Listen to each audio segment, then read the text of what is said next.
लेकिन बार बार ये बात जो कही जा रही है कि हमला होगा, हमला आखिर कब होगा? क्योंकि पहले कहा गया कि सोमवार को होगा, फिर कहा गया कि मंगलवार को होगा और अभी भी हमला नहीं हुआ है। तो इस बीच कुछ खबरें निकलकर सामने आ रही हैं।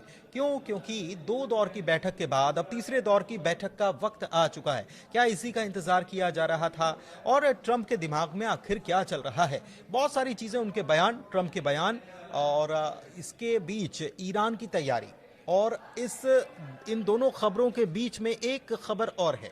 वो है इजराइल के दौरे पर गए हैं भारत के प्रधानमंत्री नरेंद्र मोदी। क्या मायने हैं और क्या चाहते हैं इजराइल के प्रधानमंत्री बेंयामिन नेतन्याहू भारत से? उनके दिमाग में क्या चल रहा है और क्या उनकी जो दिमागी सोच है वो सच्चाई में तब्दील हो पाएगी? बहुत सारे मसले पर बात करने वाले मेरे साथ मेरे सहयोगी आनंद प्रजापति मौजूद हैं। सबसे पहले उनके पास चलते हैं, बड़े अपडेट की बात करते हैं। आनंद बताइए। बिल्कुल, देखिए बड़ी अपडेट यही आ रही है कि जैसा कि अभी सब लोग यही चाहते थे कि वो बैठक का क्या हुआ, आगे बैठक का क्या होने वाला है, तो अब डेट आ गई है। डेट ये है कि कल ही बैठक होने वाली है और ये बैठक वहीं जेनेवा में ही होने वाली है। आपको भी पता होगा कि 2 बैठक हो चुके हैं, लेकिन अभी निष्कर्ष उसका कुछ ऐसा परिणाम नहीं निकला है। लेकिन ये जो तीसरा बैठक होने वाली है, ये भी बैठक वहीं जेनेवा में यानी स्विट्जरलैंड में अमेरिका और ईरान की होने वाली है। इस बैठक में भी जो दोनों देशों के प्रतिनिधिमंडल हैं सेम रहेंगे, यानी कि इधर से ईरान से अब्बास अराक्ची, उधर से स्टुबिटकॉव। तो इन दिनों अब ये देखना ये महत्वपूर्ण होगा कि जो तीसरा बैठक होने वाला है इसमें क्या अहम होने वाली है। क्या ये तीसरी बैठक ही अंत होगी? क्यों? क्योंकि आपको भी पहले बता दिया गया था कि दूसरी जो बैठक हुई थी उस बैठक के बाद स्टीव विटकॉफ और जो कुशनर थे उन्होंने साफ बोल दिया था कि इनसे बात बनेगी नहीं, मतलब ईरान से बात नहीं बनने वाली है, डील नहीं हो सकती है। लेकिन तब फिर भी तीसरी बैठक की डेट आ गई है, यानी कि कल जो बैठक होने वाली है ये बहुत अहम बैठक है। क्योंकि आपको भी पता है जिस तरीके से चारों तरफ से ईरान को घेरने का प्रयास ट्रंप कर रहे हैं, हालांकि विफल भी नजर आ रहे हैं जिस तरीके से खबरें सामने निकल के आ रही हैं। लेकिन इस बैठक के बीच जो अब्बास अराक्ची का बयान आया है वो एकदम साफ तौर से बोल दिए हैं कि हम डील करने के लिए तैयार हैं। यहां तक कि यूरेनियम जो जुटाने वाली बात है उसको भी हम कम कर देंगे, कम करके 2 से 3 साल बाद उसको और थोड़ा धीरे धीरे कम करके उसको ले लेंगे। लेकिन आप जो मुद्दे पर बात किए हैं, या फिर वो आपका मिसाइल डील वाला जो बात हो, जो मिसाइल बना रहा है ईरान उसको बंद करने की बात कही गई है, या फिर प्रॉक्सियों की बात, तो उसके लिए अभी राजी नहीं है और ना ही उस पर बातचीत करेंगे। सिर्फ परमाणु वार्ता पर बातचीत होगी। अच्छा, इस बीच बड़ा अपडेट ये है कि अमेरिका का बड़ा ताकतवर जासूसी विमान है, ये इसका नाम है RC-135 और ये बीते 24 घंटे से ईरान पर खुफिया जानकारी जुटाने में लगा हुआ है। तो एक तरफ बातचीत की मेज पर बैठने जा रहे हैं और दूसरी तरफ जंग की तैयारियां अपने स्तर पर की जा रही हैं। इस बीच डोनाल्ड ट्रंप ने एक बड़ा बयान दिया है और बड़ा बयान जो है वो ईरान को लेकर दिया है और बहुत बड़ी बात उन्होंने फिर से कही है। क्या कहा है, सुनते हैं, समझते हैं। आनंद। देखिए, ट्रंप तो इस बयान में भी वही बात दोहराए हैं कि अगर डील नहीं होगी तो युद्ध तय है, उनका ये कहना है। लेकिन इस बयान में उन्होंने बहुत सारे खुलासे कर दिए हैं। मतलब ईरान पर जो हमले हुए थे जून में, जो तबाह किया था अमेरिका, अब वो उनके बयान से ये निकल के आ रहा है कि ईरान जो है कि फिर से उसको बनाना शुरू कर दिया, यानी कि जो परमाणु प्लांट पर जो हमले हुए थे वो फिर से बनाना शुरू कर दिया। साथ ही साथ मिसाइल जो परीक्षण करने वाला या फिर जो मिसाइल बना रहा है ईरान, वो उसकी मारक जो क्षमता है वो अमेरिका तक है। और इसे लेकर के डोनाल्ड ट्रंप जो है कि बहुत चिंतित है। उन्होंने साफ तौर से बोल दिया है अपने संबोधन में कि ईरान ने अपने परमाणु कार्यक्रमों को फिर से बना रहा है। जो 2025 यानी कि जून में जो हमले हुए थे उसको जो नुकसान पहुंचाया था अमेरिका, उसको फिर से बना रहा है और साथ ही साथ मिसाइलें विकसित कर रहा है जो जल्द ही अमेरिका तक पहुंच सकती है, यानी अमेरिका तक मार कर सकती है, उनके कहने का तात्पर्य है। उसके बाद ट्रंप ने कहा है कि कूटनीति से समस्या सुलझाने की पसंद जताई उन्होंने, लेकिन अगर डील नहीं हुई वही बात दोहराई है, युद्ध होना वही बात दोहराई है। लेकिन ये बात क्यों कही गई है ट्रंप के द्वारा, इस बात को समझने की भी बहुत जरूरत है। दरअसल डोनाल्ड ट्रंप के ऊपर ये एक प्रकार से आरोप लग रहा है कि वो ये युद्ध जो लड़ने जा रहे हैं या जिस युद्ध की तैयारी कर रहे हैं वो इजराइल के लिए लड़ रहे हैं।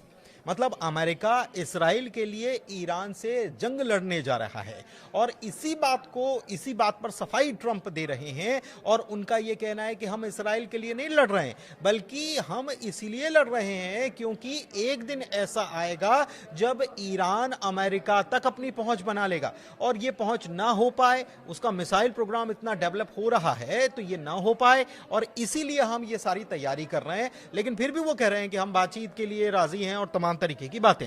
अच्छा, इस बीच एक बड़ी बात और है, वो जिसे कहते हैं कि आग में घी डालने की कोशिश करने का काम वो डोनाल्ड ट्रंप ने किया है और ईरान में जो प्रदर्शन हुए उसको हिंसक प्रदर्शन बताते हुए उन्होंने ये कहा कि वहां पर 32,000 प्रदर्शनकारियों की हत्या की गई, जो बीते दिनों हमने देखा था, और कहा है कि ईरान ऐसी मिसाइल विकसित कर चुका है कि यूरोप और अमेरिकी ठिकानों को भी निशाना इससे बनाया जा सकता है। आज के दो बड़े अपडेट्स जो हैं उसके बारे में भी बात कर लेते हैं। क्या क्या अपडेट्स, क्या दो खबरें निकलकर सामने आई, आनंद से समझते हैं। देखिए, पहला तो ये है कि भारत के जो प्रधानमंत्री हैं नरेंद्र मोदी, वो इजराइल पहुंच चुके हैं और अभी तक, जब तक हम लोग वीडियो रिकॉर्ड कर रहे हैं इस समय भी, अभी इजराइल के जो संसद है वहां पर उनके संबोधन होने वाले हैं प्रधानमंत्री के, और साथ में नेतन्याहू की भी संबोधन होने वाले हैं। बहुत सारे डील भी होने वाली है प्रधानमंत्री भारत से और इजराइल से। इस बीच दूसरी और जो आ रही है वो ये है कि अमेरिकी जो है 12 अमेरिकी F-22 रैप लड़ाकू विमान जो है वो इजरायली एयरबेस पर उतरे हैं। मतलब एक तरफ बातचीत की मेज पर कल बैठने वाले हैं, वहीं तैयारी भी जोरों शोरों पे है युद्ध के लिए, चाहे वो इजराइल हो चाहे फिर वो अमेरिका हो। और इसके साथ साथ एक तरीके से ईरान पर ट्रंप की तय जो समय सीमा थी, यानी कि जो 10 दिन का उन्होंने समय दिया था ईरान को या फिर खामनेई साहब को डायरेक्ट कोट करके, तो वो अभी समय पूरा बीतते जा रहा है, मतलब नजदीकी होते जा रही है। तो ये तीसरी बैठक इसलिए भी अहम हो जाती है क्योंकि अगर ये बैठक सफल नहीं होती है, जिस तरीके से तैयारी है, या फिर F-22 जो ये फाइटर जेट है अमेरिकी, फिफ्थ जनरेशन फाइटर जेट यहां पर पहुंचा दिए गए हैं। अच्छा, इस बीच जब प्रधानमंत्री नरेंद्र मोदी, भारत के प्रधानमंत्री वहां पहुंचे हैं तो जाहिर सी बात है कि भारत किस बात का पक्षधर है, भारत भी कूटनीति का पक्षधर है और भारत भी यही कहेगा कि बातचीत से इस मसले को शांति से हल किया जा सके, ऐसी कोशिश की जानी चाहिए, ना कि जंग के मैदान में उतरना चाहिए, क्योंकि जंग किसी चीज का विकल्प नहीं है। अच्छा, एक चीज और है जिसके बारे में आनंद बता रहे थे कि प्रधानमंत्री वहां पर पहुंचे हुए हैं, और इस बीच 2 दिन पहले नेतन्याहू ने क्या कहा। नेतन्याहू दरअसल एक नया गुट बनाने की तैयारी में है, ये इसको लेकर उन्होंने 2 दिन पहले भी बयान दिया था। उन्होंने कहा क्या था, इस बात को मैं आपको शब्दशः बता देता हूं कि घायल शिया एक्सिस एक तरफ है, दूसरी ओर मुस्लिम ब्रदरहुड जो है वो सुन्नी एक्सिस का है। तो ऐसे में इजराइल भी चाहता है कि वो उन देशों को अपना एक नया एक्सिस बनाए, उन देशों को जुटाए जो चरमपंथी धुरियों का विरोध करते हैं, और इसे मिडिल ईस्ट को घेरते हुए एक उन्होंने कंप्लीट सर्कल बताते हुए बाइबल का भी संदर्भ दिया। कहा है कि होदू से कूश तक और भूमध्य सागर तक फैला एक नया गठबंधन होना चाहिए, जिसमें सऊदी, जॉर्डन, यूएई और भारत जैसे देशों को भी शामिल करने की बात वो कह चुके हैं। भारत इसमें शामिल होगा नहीं होगा ये अलग मसला है, लेकिन नेतन्याहू की ये मंशा जरूर नजर आती है।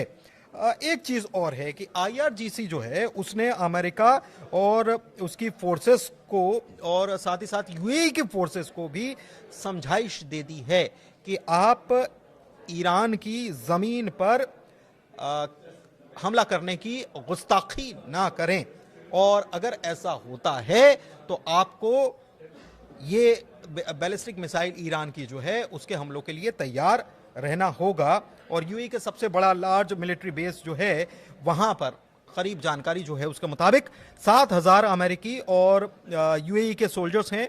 IRGC के ग्राउंड फोर्स ने अभी हाल ही में एक बैलिस्टिक मिसाइल ड्रिल भी कंडक्ट की आज ही के दिन, और एक मॉकअप किया उन्होंने अल दफरा एयरबेस जो है कतर का, वहां पर उन्होंने यूएई का जो अल दफरा एयरबेस है वहां पर उन्होंने एक प्रकार से एक मॉक ड्रिल की है उसको उड़ाने के लिए। तो ये सब चीजें। अच्छा, एक चीज और है और वो बड़ी खबर है। बड़ी खबर ये है कि अमेरिका की मंशा क्या, सूत्र क्या बता रहे हैं, अगर वॉर छिड़ता है तो अमेरिका क्या सोच रहा है, उसके पीछे उसकी प्लानिंग क्या है, इसको समझते हैं आनंद से। बिल्कुल, देखिए जो ट्रम्प का बयान आया हुआ है उससे भी एक तरीके से ईरान ने पलटवार किया है और इसमें साफ साफ बोल दिया ईरान ने कि ये जो हमला होगा, अटैक होगा, ईरान जो अमेरिका है वो अपने मत्थे नहीं लेना चाहता है। यही कारण है कि इजराइल को वो आगे कर रहा है, क्योंकि अमेरिका भी चाहता है कि ईरान पर हमला हो। तो ईरान की जो रक्षा सूत्र के आरटी एक है एजेंसी, उनसे बात करके वाशिंगटन, मतलब उसमें उन्होंने बयान में कहा है कि वाशिंगटन जो है कि सीधे युद्ध शुरू करना चाहता है और देश को, मतलब अपने अमेरिका को बचाने के लिए वो इजराइल को आगे करना चाहते हैं। मतलब एक तरीके से इजराइल पर आरोप लगे कि अमेरिका कभी हमला नहीं करना चाहता था, इजराइल प्रेशर बना रहा था, इस कारण से इजराइल से पहले हमला हुई है, फिर बचाव के लिए। क्योंकि देखिए 2025 जून में भी आप देखे होंगे तो पहला अटैक जो था वो इजराइल ने ही किया था, फिर बाद में अमेरिकी B-2 बॉम्बर्स आते हैं और बम बरसाते हैं। लेकिन इसके बीच जो डोनाल्ड ट्रंप हैं उन्होंने एक बयान ये भी दिया कि हम इजराइल के लिए नहीं लड़ने जा रहे हैं। अच्छा, एक चीज और है कि मैंने आपको बताया कि IRGC ने एक अमेरिकी अल दफरा एयरबेस के रेप्लिका पर मिसाइल हमले का अभ्यास किया है। एक चीज और जानकारी निकलकर सामने आई है कि अगर ट्रंप ईरान के पीसफुल न्यूक्लियर प्रोग्राम को लेकर कोई समाधान चाहते हैं तो उसका एकमात्र रास्ता कूटनीति है, अब्बास अराक्ची ने कहा है। दूसरी तरफ ईरान के प्रेसिडेंट कह रहे हैं कि उनको भी उम्मीद है, अच्छा साइन बता रहे हैं, positive outcome ahead of talks with US। मतलब उन्होंने कहा कि हमको लग रहा है कि कुछ अच्छा निष्कर्ष निकलकर सामने आएगा अमेरिका से बातचीत के बीच में। एक खबर और है, वो है कि ईरान ने 450 से ज्यादा फतह हाइपरसोनिक मिसाइल जो है इराक, कुवैत और UAE की बॉर्डर पर तैनात कर दी है, जिसकी रेंज जो है 250 किलोमीटर है और 5 मैक की स्पीड से ये 225 किलोग्राम वॉरहेड ले जाने की तैयारी में, क्षमता में है। तो ये सारी चीजें क्या बिल्कुल, बताती हैं? देखिए एक इसके साथ तो एक और तैयारी है ईरान की, और वो एक तरीके से रूस और चीन से समर्थन भी मांगे है, ईरान ने मांगा है। क्यों? क्योंकि आपको भी पता है कि हुर्मुज में जो है कि एक तरीके से युद्ध अभ्यास हुआ था ईरान का। अब इस युद्ध अभ्यास के बाद जो ड्रिल किया है ईरान ने, उसमें अब रूस और चीन से समर्थन मांग रहा है ईरान। इसके साथ साथ ईरान ने कह दिया साफ तौर से कि लिमिटेड स्ट्राइक, यानी कि जैसी कोई चीज नहीं होती है। ये ट्रंप का बयान है। ट्रंप का कहना है कि लिमिटेड हमले होंगे, कुछ ईरान के कुछ ही जगहों पर हमले होंगे। तो इस पर खामनेई साहब का बयान भी आ गया था कि खामनेई साहब का कहना है कि अगर ईरान के किसी भी क्षेत्र में एक भी हमला होता है तो ये रीजनल वॉर में तब्दील हो जाएगी। उसके साथ साथ एक और खबर सामने आती, खबर ये भी है क्योंकि अब जिस तरीके से तनाव बढ़ते जा रहा है, तीसरी बैठक होने वाली है कल जेनेवा में। अब ये बैठक बहुत महत्वपूर्ण है क्योंकि 24 से 48 घंटे वाली जो अब एक तरीके से वो डेडलाइन चल रहे थे कि 24 घंटे में या फिर 48 घंटे में हमले हो सकते हैं, तो अब ये बैठक तय कर सकती है कि आगे क्या होने वाला है। उसके साथ साथ तेल की कीमतों में हल्की बढ़ोतरी देखी गई है। ये कारण इसलिए हो गया क्योंकि जिस तरीके से बैठक टेंशन बढ़ रहा है। बिल्कुल टेंशन बढ़ रहा है। अच्छा, इस बीच आप ये बात सोच रहे होंगे कि अमेरिका और ईरान के बीच इतनी टेंशन है, तमाम चीजें हैं, लेकिन हमला क्यों नहीं हो रहा है? हाँ, तो इस चीज को आप इस बात के से समझिए कि ये आज की स्क्रिप्ट नहीं है या आज के हालात को लेकर ये सब तय नहीं हुआ है। आप ये समझिए कि जो 12 दिन का जो हुआ था वो तो केवल एक पिक्चर का ट्रेलर था।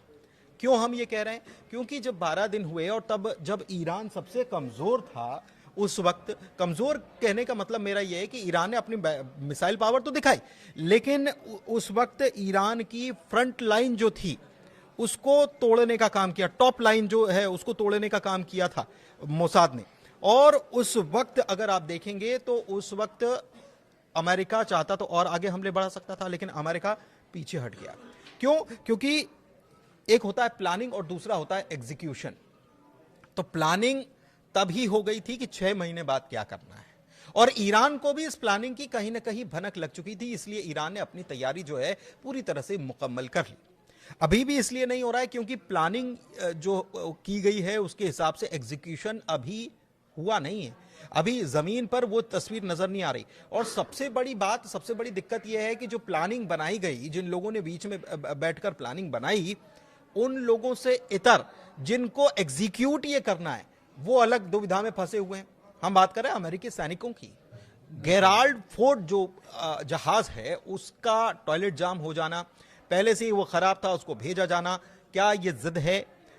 दूसरी तरफ पेंटागन की तरफ से यह समझाइश देना कि ईरान से बातचीत के जरिए मसला हल कीजिए, ना कि युद्ध, क्योंकि युद्ध होगा तो अमेरिका को खासा नुकसान होगा। इसका मतलब ये कि प्लानिंग तो हुई